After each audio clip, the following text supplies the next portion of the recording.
Chapter 53, War and Peace. War and Peace. Oh, I see, my lady, so you think it is a fool's errand. I didn't say that, Anomen, I just said I wasn't sure it was practical. Jahara felt her temple twitch, trying in vain to block out the noise of the argument that was in full swing behind her. That she was nervous about their return to the city was true enough, but it seemed it was nothing compared to the squire's anxiety, and Anomen had been in an odd humor all day, the man taking even the most innocuous of comments the wrong way, and for him and Fritha it had been one quarrel after another. Jahara cast her eyes up through the thinning canopy to the overcast sky beyond, the day seemingly over before it had begun. It became dark so much earlier now, and they had set off later than planned that morning as well. Elise had not let them even leave the breakfast table until they had all had at least 2 helpings. Fritha had been distraught, the woman pressing on them an assortment of dried meats and other rations, and even a bottle of elderberry wine for the journey. In fact, the old cook had only stopped when Dollyson had jokingly reminded her they were heading for Athkatla, not Waterdeep. Once they had managed to quit the keep, it had been a steady day of walking westward, the group crossing one of the rivers that would eventually flow through the city at about noon, and they had been following its course northwest ever since. Jahara sighed, drawing her gaze away from the darkening sky. It was no good, they would not make Athkatla before nightfall, better they made camp then and set off fresh tomorrow. Right, she sighed as they entered a likely-looking glade, turning back to the group behind her, though interruption was hardly noticed, Fritha and Anomen's argument still going strong, the squire now no less than bellowing at the girl. It was surely a fool's errand to ever seek your counsel in the first instance. Be assured now, my lady, it is a mistake I will not make again. Anomen, I just said it wasn't practical, so stop bloody shouting. She screeched back even louder, a silence finally falling between them, only to be broken a moment later by Fritha's embarrassed laughter, in which Anomen slowly joined her, the irony of her outburst not lost on either of them it seemed. I am sorry, my lady. Yes, me too. Now, you are both quite finished, continued Jahara curtly, sending the pair a stern look. I believe we should stop here and make camp.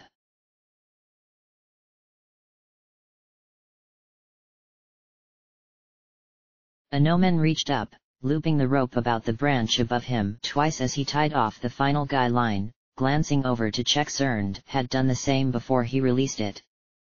Jahara had predicted rain for that night, and he and Zernd had volunteered to put up the canvas in anticipation of it.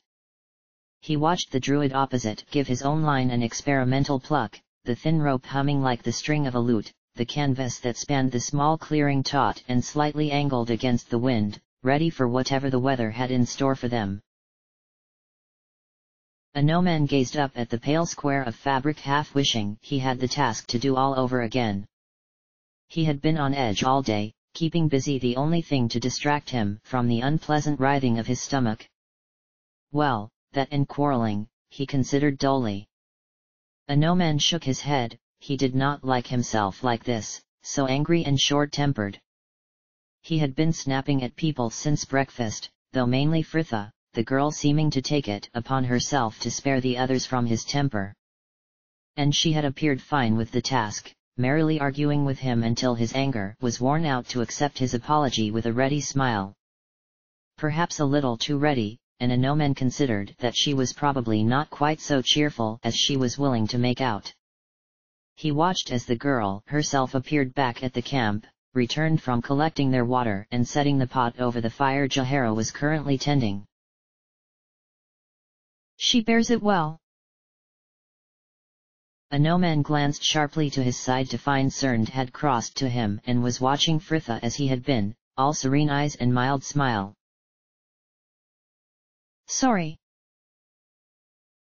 Your temper, she bears it well. Anomen bristled instantly. I have much on my mind at the moment.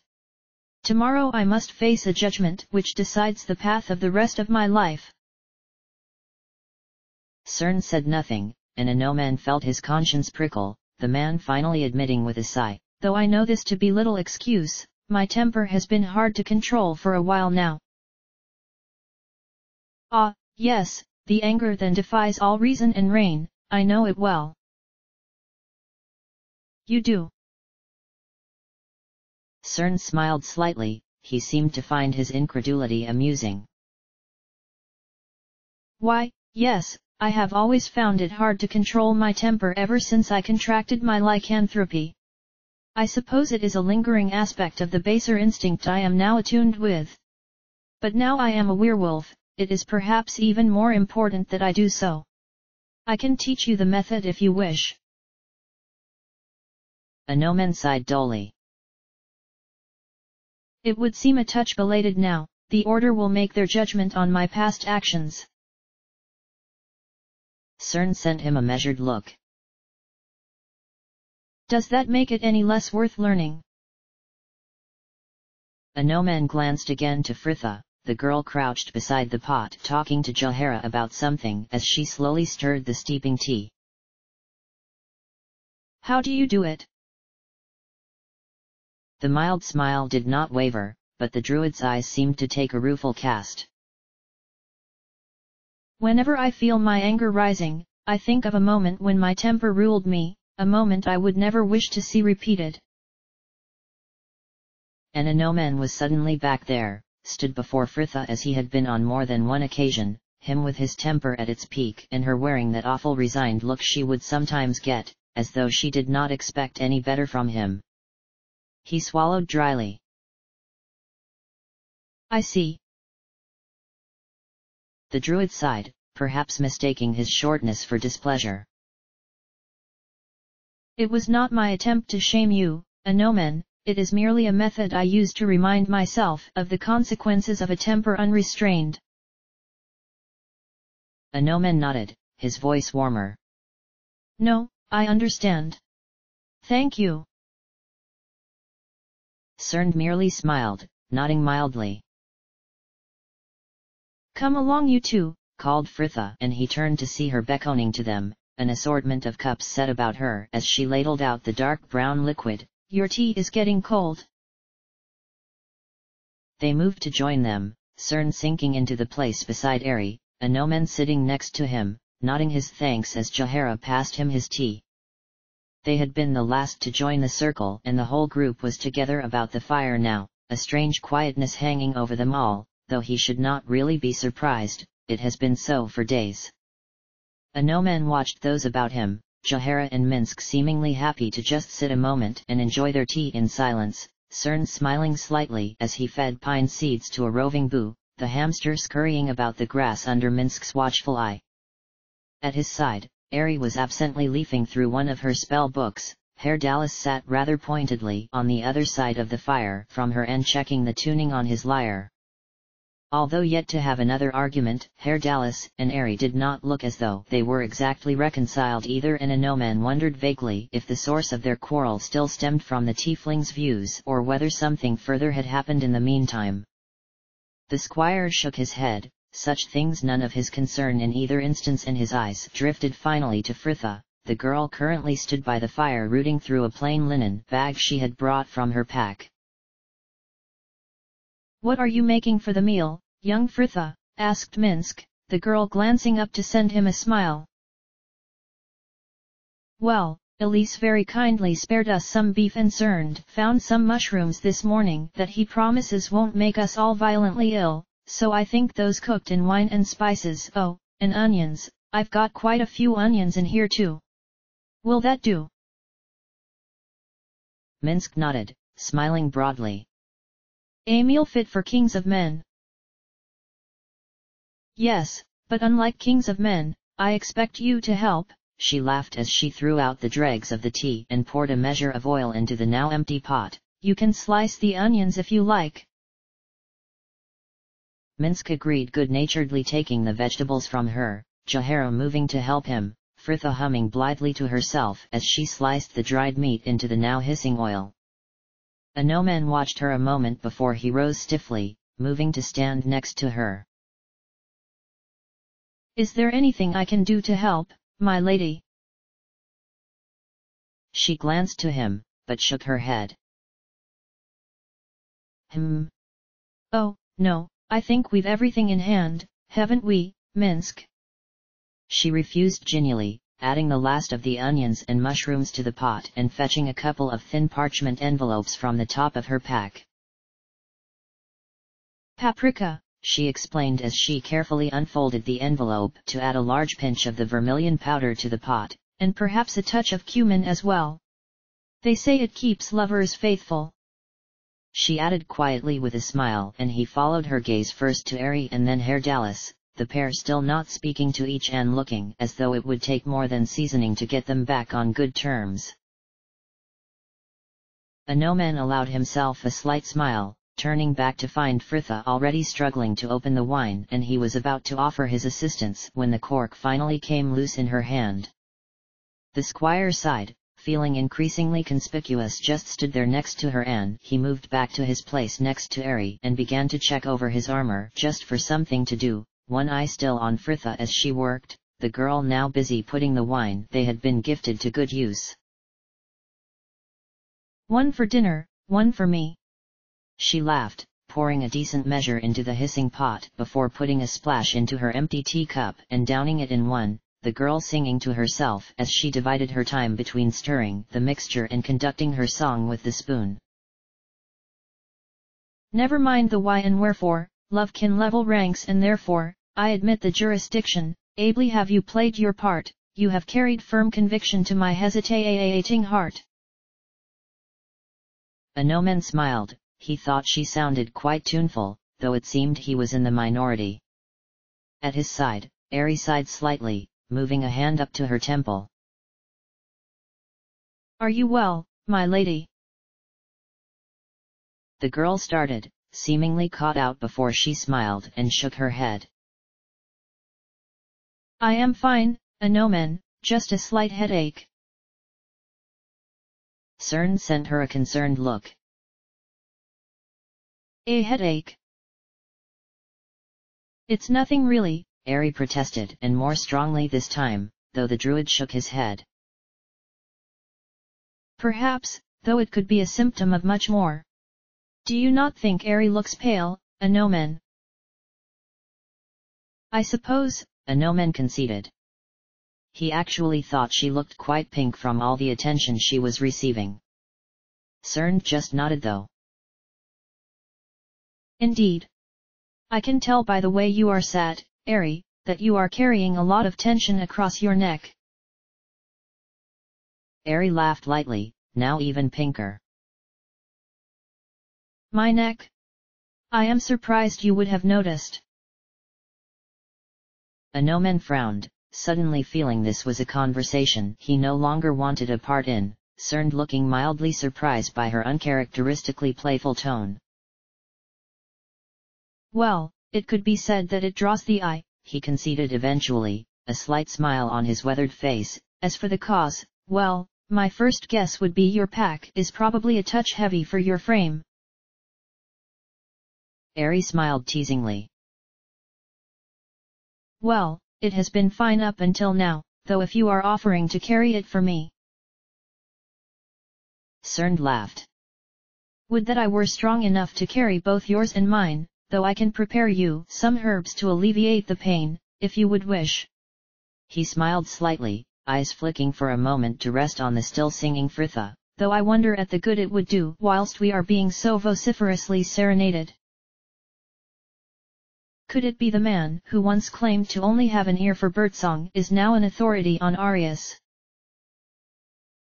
A noman glanced up sharply to see Herr Dallas staring at them from across the camp, his eyes narrowed and looking almost liquid in the firelight. Though I will admit to knowing little of the former, I should easily favor the raven over the lark any day you care to choose.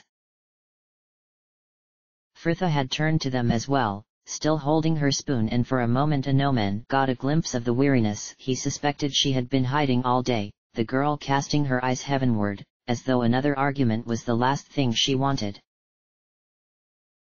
Now, I'm sure Cern just meant it as a joke, she interrupted quickly, sending the druid a smile to prove there were no hard feelings, Ari hastily adding her agreement. Yes, I have a slight headache. Cern was just offering to ease it for me. Yes, confirmed Herr Dallas in a voice of cool displeasure. I heard him well enough. Well, you should take him up on his offer then, I would not have you in pain, my dove. Ari's eyes widened, her cheeks pink as her surprise gave way to a hurt look. Well, perhaps I will. She snapped, glaring at the tiefling as though willing him to retort, and perhaps he would have as well, if not for Fritha's timely intervention. Well, good, that's all good, came Fritha with a sigh, turning to give the pot behind her one last stir before replacing the lid. Right, that should be fine to simmer for a bit. I should go and fetch some more firewood anyway. Come on, Herr Dallas, you can help me.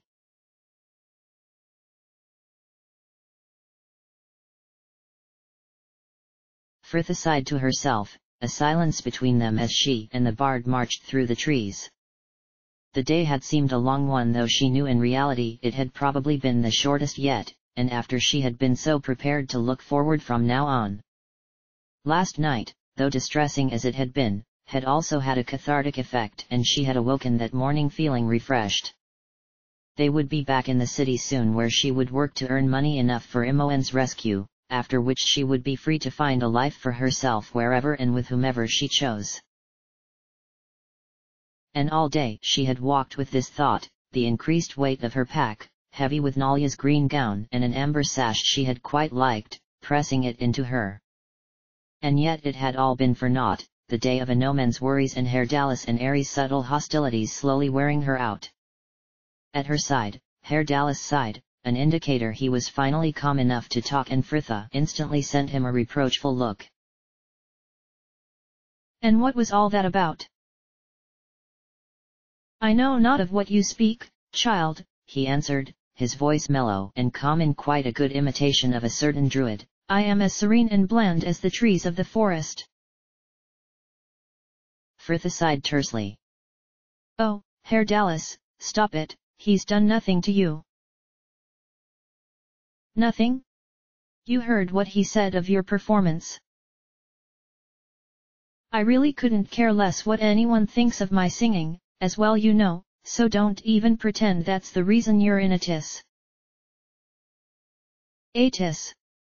The bard repeated, his voice taking on the mellow cadence once more. My anger is as the tempest, furious, noble, a bit wet. Herr Dallas! Fritha cried again, though a laugh wavered behind it, and Herr Dallas smiled slightly too, giving an exasperated sigh as he slowed his pace.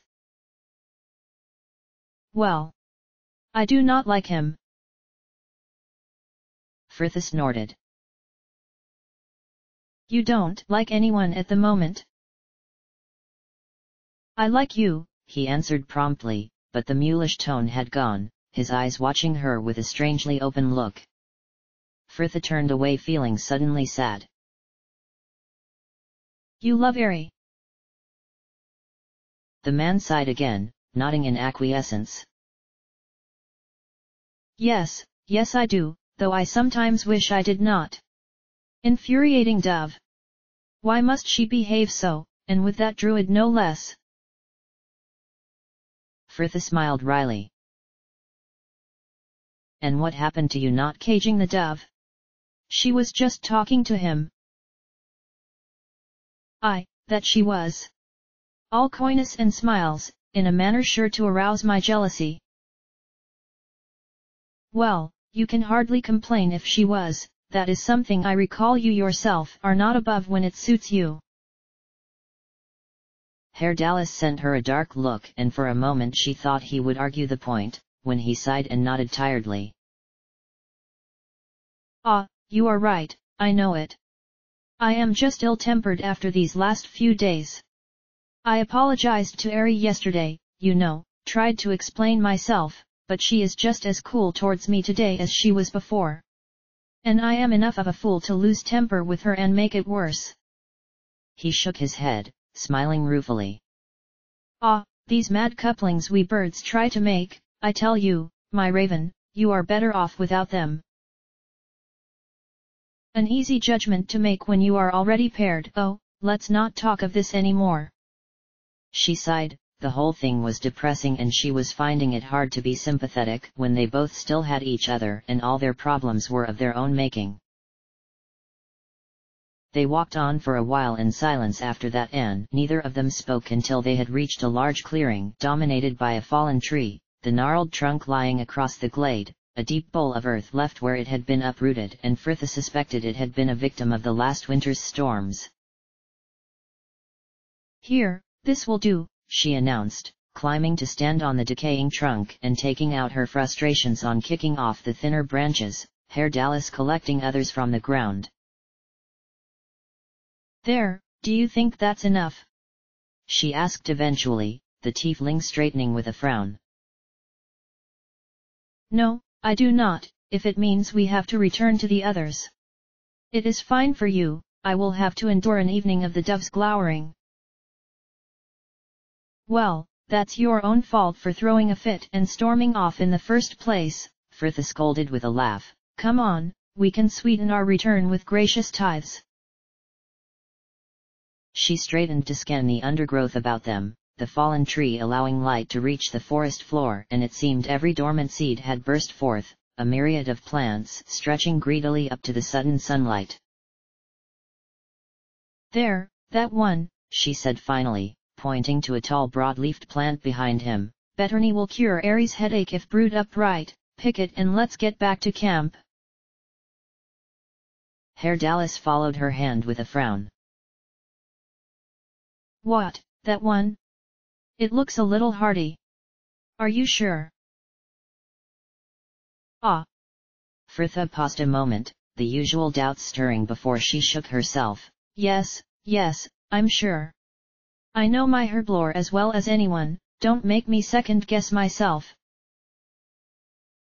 Herr Dallas laughed, snapping it off about halfway along the stem and placing it within his coat, Fritha dropping lightly from the tree with her own haul as he gathered up the wood he had collected, and they started back to camp. As you will, my raven, but recall to me again why we are bothering. Cerned has already offered her some concoction of his own brewing. Fritha sent him a shrewd look. If I had a headache, what would you do? He grinned roguishly. Well, if Ari was about, I'd serenade you. Herr Dallas! She cried, not knowing whether to laugh or despair of him. You would want to help me, wouldn't you, because you would not wish to see me in distress. This is what Ari expects as well, you doing something, even if redundant, will show her you care. Ugh, I find these foolish games I must play quite annoying. Yes, well, you were the one who said couplings were madness. This is clearly how Ari wishes to be loved. If you want to play the game, then you have to follow the rules, Sparrow. She teased lightly, but the bard merely gave a disgruntled snort. I would warrant you would not be this infuriating. Fritha smiled wryly. Oh, I'm sure I could have my moments. I might seem all mildness and manners now, but once us girls get coupled, it is our prerogative to be as stroppy and unreasonable as we can. She gave a cursory glance about her before leaning in conspiratorially. I probably shouldn't be telling you this, but there's a bit of competition in it, each girl trying to outdo the others in the irrationality of her behavior, while across the world poor men of every creed are tearing out their hair trying to make sense of it all. She chuckled merrily. Oh, we girls do all have such a laugh about it when we get together. And they were not the only ones finding it amusing apparently, Herr Dallas laughing warmly, the man shifting the sticks in his arms to free a hand and gently ruffle her hair. You are mad, my raven, and don't ever be otherwise.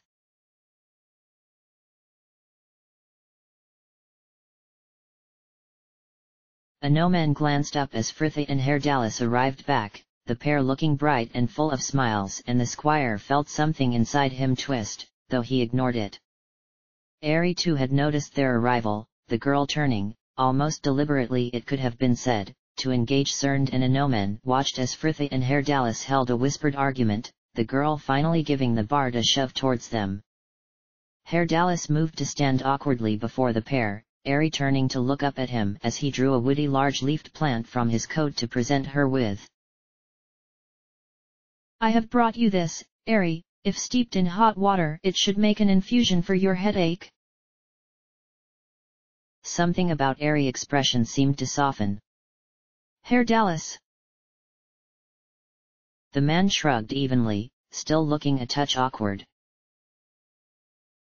Well, it was as I said, I would not see you in pain. Here, came Fritha on cue, fetching up her flask, her eyes closing for the briefest of moments before she passed it to him. You can use my water. Careful, it's hot. Ari smiled, Herdalis nodding his thanks and sitting down next to her to begin shredding the leaves into her cup, the pair talking quietly, and Sund muttered something about evening prayers and rather considerately made himself scarce. Fritha had moved back to the fire to check on her cooking, the girl adding water and more wine to the stew, and she was just dividing up the whey bread she planned to serve with it, when Sund arrived back. Anomen watched as Ari's eyes followed him across the camp, though Herdalis muttered something at her ear and she turned back to the bard with a smile, seemingly content as he put an arm about her, resting his chin upon her shoulder as he watched her continue her sewing. They ate soon after Sund's return, everyone full of praise for the meal, though Fritha diverted all compliments to Elisa's fine ingredients, and it was with a better sense of fellowship than they had enjoyed in days that everyone settled down around the fire to spend their evening together. Anomen sighed, his old training diaries not distracting him from his worries as he had hoped, and he felt restless as he watched the camp about him. Sund and Minsk were deep in conversation, as were Ari and Herdalis, Jahara disappearing to rinse their cups and dishes ready for the morning. Fritha, meanwhile, was searching through her bag to finally withdraw a small square book with a brightly colored picture of a very smiley-looking dragon on the front, which bore little resemblance to the vicious creature Anomen had met so far. It was one of the ones he assumed she had bought before leaving trade meet, and it did not look to be particularly challenging. He suspected it was intended for readers much younger than she. She opened it at the dried leaf she was using as a bookmark and settled down to read, her progress punctuated by much snickering and quiet laughter until Jahara, who was now returned and trying to do some reading of her own, finally seemed to lose patience with her. By Sylvanus, Fritha, must you? I am finding it increasingly difficult to concentrate with you snorting away to yourself like some wild pig. Fritha glanced up with an affronted look. I'm just laughing. What would you have me do? Stifle it? I'd rather not read at all. Jahara smiled tightly, her manner unusually tense. Well, then you have your course. Fritha looked for a moment as though she would have liked nothing more than to hurl the book right at the woman's head. But Anomen had the feeling that would have been against everything the girl had been brought up to, and in the end all she threw across the camp was a filthy look, pushing the volume gently back into her bag and roughly pulling out her sewing instead. She was working on embroidering a pattern of oak leaves around the neck of one of the new tunics she had bought in trade meet, and the warm amber silks she was using looked striking against the dark red linen. Anomen sighed as he watched her sew. Her activity reminded him of something he had been meaning to do for a while now, and he rooted in his own pack for a moment, bringing out the thick padded coat he had bought 2 winters before for the Orders campaign in the Cloud Peaks, the dusky blue wool almost grey in the deepening twilight. He turned it inside out, exposing the soft quilted lining and his task, the inner breast pocket. At one time only slightly worn through, he had left it, and now it was more hole than pocket. He had been planning to wear the coat tomorrow, and though the hole was on the inside and no one but he would know, he still felt it should be mended, that he should go before them all as whole as he could be. He pulled the two sides of the frayed material together, wincing slightly as the fabric puckered. No, it was definitely a patch or nothing now, and he glanced again to the girl sat opposite, who was sewing away diligently, pausing every now and then to hook a stray curl behind her ear. "My lady." "Fritha," she corrected, glancing up only to stab her finger in the process. She frowned slightly. "Well. My pocket has worn through, I was wondering if you have something I could patch it with." This seemed to pique her interest, and Fritha held her hand out for the bundle of blue wool. "I didn't know you could sew. I am hardly skilled, but all in the order are required to have the basic knowledge to repair their own kit." Anomen swallowed, and the knot in his stomach tightened. The order. In but a few hours he may never be able to mention them again without a bitter taste to it. "Well," Fritha continued, bringing the jacket closer to her face and carefully examining the frayed fabric, "I'm afraid what little is left is too weak to hold a patch. You'll need a whole new pocket." "Oh, no matter then," he answered shortly, moving to retrieve it. He knew from experience that a patch would have been testing his skills to the limit, sewing a new pocket was way beyond them. "Patience!" she scolded, holding the coat out of reach. "I didn't say I wouldn't do it." Slowly Anomen withdrew his hand, his look of incredulous delight unnoticed by the girl, who had put aside her own work and was now leaning forward to pull a vicious-looking hook from the leather wallet at her side and begin the laborious task of unpicking. All evening she worked on it. Anomen sat across from her reading a book Ari had lent him, glancing up at intervals to check her progress. He watched her, sat as close to the fire as heat would allow with the lanterns and even her own wear light set up around her, the girl straining to get the best light as she sewed furiously fast, a smile never far from her lips. Finally, just as Jahara was making noises about bedding down for the night, Fritha bit the thread and slipped the needle into her sleeve with a flourish. "There, done." She handed the coat back to him, a smile pulling at the corners of her mouth, tired eyes shining, and it was immediately clear as to the source of her amusement. There was, of course, the pocket, perfectly sewn with small neat stitches in a stiff blue material she had found among the scraps at the bottom of her pack. But on its right-hand corner, no larger than a gold piece, an eye of helm had been embroidered in yellow and blue. He moved it slightly, watching it shimmer as the gold threads she had slipped into the weave caught the light. Anomen looked up to her face, utterly speechless, and Fritha grinned. "And there he'll stay, over your heart, inspiring you to noble deeds and to look after your coat." She laughed brightly, but he just smiled and nodded, still at a loss for words. Considering how worried she knew he was, and how hard he had been to travel with lately, it was possibly one of the nicest things anyone had ever done for him. "What has she done?" came Ari at his shoulder, and he turned to show her a mildly curious Jahara, the elf giggling slightly while the druid sent Fritha a fond look. "Foolish girl." Fritha merely smiled. Just a moment to decide the rota of watches, and the group bedded down, Fritha volunteering for the first and summoning a small bead of light that hovered at her ear for her to read by, the girl quite content as she settled back against a tree with another book. Anomen wished he felt the same, lying under his blankets, tired but unable to pull his mind from the worries that haunted him, and he lay there watching the stars slowly wheel above him. His mind fell more often than not on his family. It was usual for relatives to attend the ceremony, but both his mother and sister, the only two who had ever supported him, were dead. And as for his father, he could only pray he did not make an appearance.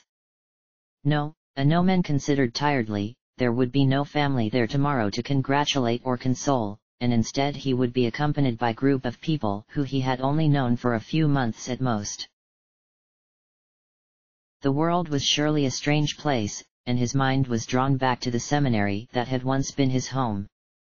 The future that had seemed so distant back then was now only a night away.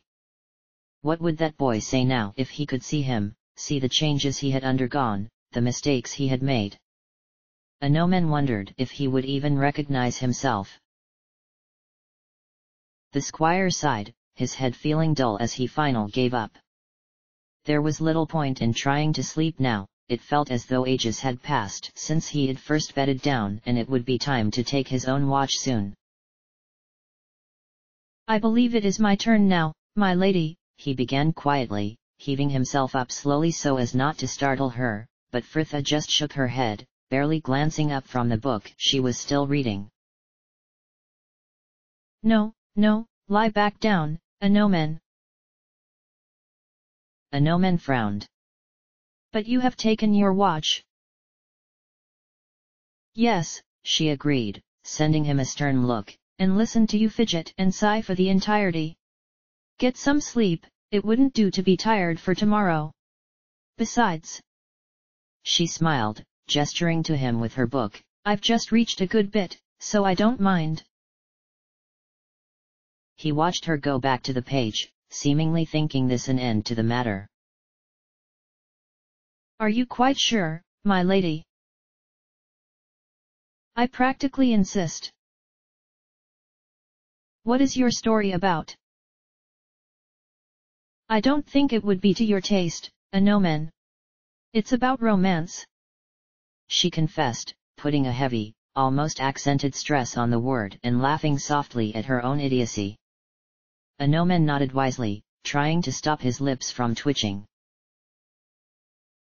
"Ah, romance, another tale of terrible assassins." "No." "I see. Any bakers?" The sound of her giggling made him smile. "ARandomAudiobookAppeared, no. Now stop distracting me and go to sleep." His smile broadened at her matronly tone and he lay back down, closing his eyes with a sigh. "Fritha." "Yes." "I once told Sir Kildorn you did not understand the importance of the order to but lately I have come to realize that does not mean you do not understand its importance to me. I will never doubt you again, Fritha." "Gods, don't make such promises!" she exclaimed with a quiet bark of laughter. "You'll render our relationship unrecognizable." ARandomAudiobookAppeared smiled to himself as he heard her return to her book. He would like to hope so. End of chapter.